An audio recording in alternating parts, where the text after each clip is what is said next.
Are school examination board कक्षा 12वीं के हिंदी वाले कैंडिडेट, आप सभी को इस वीडियो में गद्य और पद्य खंड से जो हिंदी से क्वेश्चन पूछे जाते हैं, लेखक, रचना का नाम और बहुत ज़्यादा पूछे जाते हैं, तो हम दोनों पति पत्नी मिलकर आप लोगों को सभी क्वेश्चन का जो भी आंसर होगा, जो विशेष रूप से परीक्षा में पूछे जाते हैं, लेखक और लेखक के नाम, तो वो सभी चीज़ मैं आप लोगों को इस वीडियो के माध्यम से बता रहा हूँ।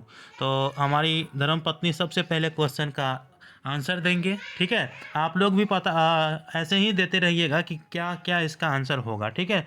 ये अगर याद रह गया तो आप समझिए कि 5 से 7 नंबर क्वेश्चन का जो आप लोगों को मिलने वाला है, टोटल 26 में बता रहा हूँ, इसमें 26 में से 5 से 7 नंबर आपको ऐसे ही मिल जाएगा। तो पहला क्वेश्चन आप बताइए। तो बातचीत के लेखक कौन हैं? देखिए, बातचीत के लेखक के बारे में बताया जा रहा है। ऑप्शन यहाँ पे है जयप्रकाश नारायण, भगत सिंह, बालकृष्ण भट्ट और मोहन राकेश। हाँ, हिसाब से कौन है थे? Option C Balkrishna Bhatt. उन सब के हिसाब से वह है और सही है। बालकृष्ण भट्ट होगा इसका सही आंसर। ऑप्शन सी को लेकर के हम चलेंगे, ठीक है। अगला क्वेश्चन पढ़िए आप। चंद्रधर शर्मा गुलेरी द्वारा रचित पाठ है।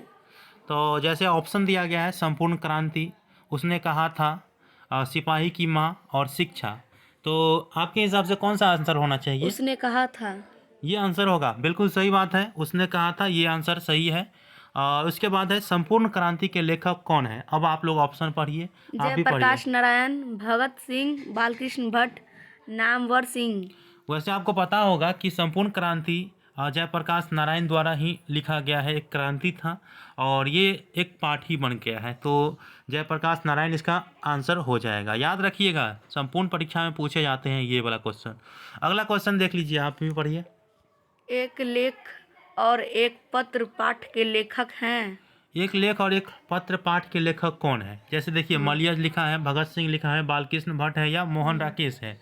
तो हम सभी को पता होगा, आप बताइए कौन सा होगा? भगत सिंह। भगत सिंह बिल्कुल सही जवाब है, भगत सिंह। आप लोग याद रखेंगे, एक लेख और एक पाठ के लेखक भगत सिंह। ऑप्शन बी को लेकर के चलेंगे। अगला पढ़िए। सिपाही की माँ सिपाही की माँ के पाठ के लेखक कौन है? अरे, सिपाही की माँ पाठ के लेखक, जैसे यहाँ पे जयप्रकाश नारायण, तो हो नहीं सकता है।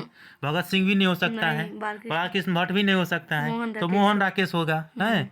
तो इसका सही आंसर मोहन राकेश। अगला क्वेश्चन हम लोग देखेंगे, 6 नंबर क्वेश्चन। ओम प्रकाश वाल्मीकि द्वारा रचित पाठ। बाप रे बाप, ओम प्रकाश वाल्मीकि के ये अपना जीवनी है, ठीक है, क्योंकि ये जूठन से जुड़ा हुआ है, ठीक है। और ये बहुत ही गरीब, उनके जो थे ना स्कूल के शिक्षक थे, बहुत ज़्यादा गाली भी इनको देते थे, इनसे पढ़ाई के जगह पर काम काज कराते थे स्कूल में। तो इसका क्या हो जाएगा? जूठन। ऑप्शन सी को लेकर चलेंगे। कई बार परीक्षा में पूछे जाते हैं जूठन, और ये अपने आप में आत्मकथा है उनका, और अच्छा लगेगा, पढ़िएगा तो लगेगा कि नहीं, अपने जीवन को साक्षात उतार दिया है। लेकिन उसने बताया है कि ये बहुत कम है, उससे ज़्यादा भी मुझको बातें या बात कहते थे मेरे शिक्षक। चलिए, अर्धनिस्वर पाठ के निम्नलिखित में से किसके द्वारा लिखा गया है? जैसे जयप्रकाश नारायण है, भगत सिंह है, रामधारी सिंह दिनकर है और मोहन राकेश है। बताइए। रामधारी सिंह दिनकर द्वारा। देखिए, जयप्रकाश नारायण तो होगा नहीं, क्योंकि संपूर्ण क्रांति न। भगत सिंह तो आप ही अभी बताए हैं न। इसके बाद मोहन राकेश भी बताती हैं, तो रामधारी सिंह दिनकर ये सही आंसर है। अब पढ़िए आप। रोज पाठ के लेखक कौन है या है? जैसे सच्चिदानंद, हीरानंद, मातस्यान, अज्ञे, कितना बड़ा नाम है ना। वही है। वाह, क्या बात है। जितना छोटा पाठ उतना बड़ा नाम।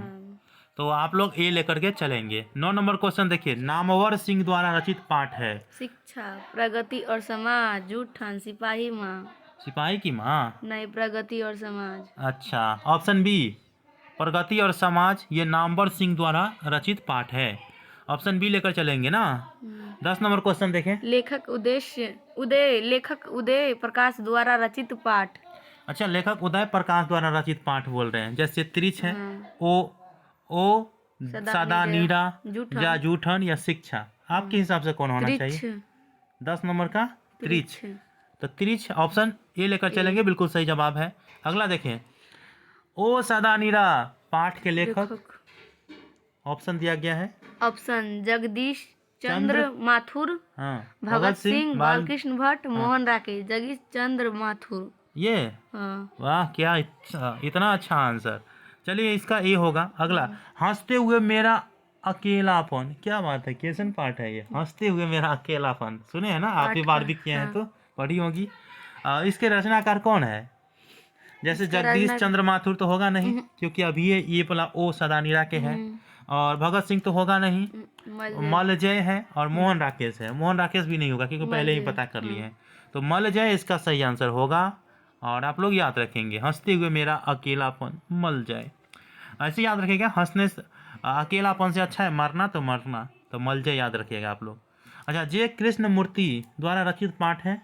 जय कृष्ण। त्रिश तो होगा नहीं, जूठन भी नहीं होगा, ओ सदानीरा भी हो सकता है। और शिक्षा कौन होगा? शिक्षा। शिक्षा बिल्कुल सही जवाब है, ऑप्शन डी, शिक्षा। अब देखिए, अब ये काव्य खंड से लिया गया है ना। चलिए अब पढ़िए, पद खंड से ये या काव्य खंड से। चलिए, जो करबक है काव्य खंड के रचयिता है। हाँ, जैसे सूरदास दिया है, तुलसीदास दिया है, अशोक वाजपेयी दिया है, या मलिक मोहम्मद अजैसी दिया है। कौन होगा आपके हिसाब से? मलिक मोहम्मद अजैसी। ये होगा आपके हिसाब से। हाँ। अच्छा, चलिए यहाँ पे इसका जो आंसर बताया जा रहा है, मलिक मोहम्मद जैसी। आपके हिसाब से क्या होगा बताइएगा मुझे। लेकिन ये बताया जा रहा है कि करबक पाठ के मलिक मोहम्मद जैसी। अगला क्वेश्चन आप बताइए, आप बताइए, पढ़िए आप। गांव का घर के लेखक कौन है? वाह, गांव के घर एक कविता है ना। कविता के जो कविताकार है वो कौन है? सूरदास, ज्ञानेंद्रपति, अशोक वाजपेयी, रघुवीर सहाय। कौन होगा? ज्ञानेंद्रपति ना। ये ऑप्शन बी इसका सही आंसर होगा। आप लोग याद रखेंगे, गांव का घर ज्ञानेंद्रपति। हार जीत की रचयिता। वाह, कितना अच्छा पार्ट है ना। हम लोग बचपन में थे तो 5वीं क्लास में तो हार की जीत पढ़ते थे, लेकिन इसमें हार जीत तो क्या हो जाएगा? अशोक वाजपेयी। हाँ, ऑप्शन सी इसका सही आंसर होगा। चलिए 17 नंबर क्वेश्चन है। प्यारे नन्हे बेटू के रचनात्मक। अरे सही से पढ़िए मालिक मैडम। प्यारे नन्हे बेटे को एक रचनाकार। क्या बात है, गड़बड़ कर देती हो। प्यारे नन्हे बेटे को के रचनाकार कौन है? या कौन है? इसका क्या होगा? विनोद कुमार शुक्ल। चलिए इसका सही आंसर ऑप्शन विनोद कुमार शुक्ल ए। अच्छा, जो छप्पय है, छप्पय एक पाठ है के लेखक कौन है बताइए तो आप। जैसे सूरदास दिया है, ज्ञानेंद्रपति दिया है, नाभादास दिया है, रघुवीर सहाय दिया है। नाभादास इसका सी ना। सी इसका सही आंसर है। आप लोग भी थोड़ा मुझसे पहले ही जवाब देने का प्रयास करिएगा और कमेंट बॉक्स में जरूर बताइएगा कि आप लोगों को कितना याद है। अच्छा, कवित एक कविता के है, ठीक है। तो कवित के रचयिता क्या है? भूषण। अच्छा, भूषण है। वाह, ये तो आपको याद थी। चलिए, भूषण इसका सही आंसर होगा। अगला है, तुमुल कोलाहल कलह में जो कवि है, उनके कविताकार कौन है? वो कवि कौन है? जैसे सूरदास, ज्ञानेंद्रपति, अशोक वाजपेयी, रघुवीर सहाय। क्या होगा इसका आंसर? सी होगा। सी, अशोक वाजपेयी। हाँ। सही नहीं होगा। सही क्यों नहीं होगा पता है ना आपको? चलिए मैं इसका सही आंसर बता रहा हूँ। देखिए, इसमें से इसका कोई भी आंसर नहीं होगा, टाइपिंग मिस्टेक है। जयशंकर प्रसाद आप लोगों को याद रखना है, जयशंकर प्रसाद याद रखेंगे आप लोग।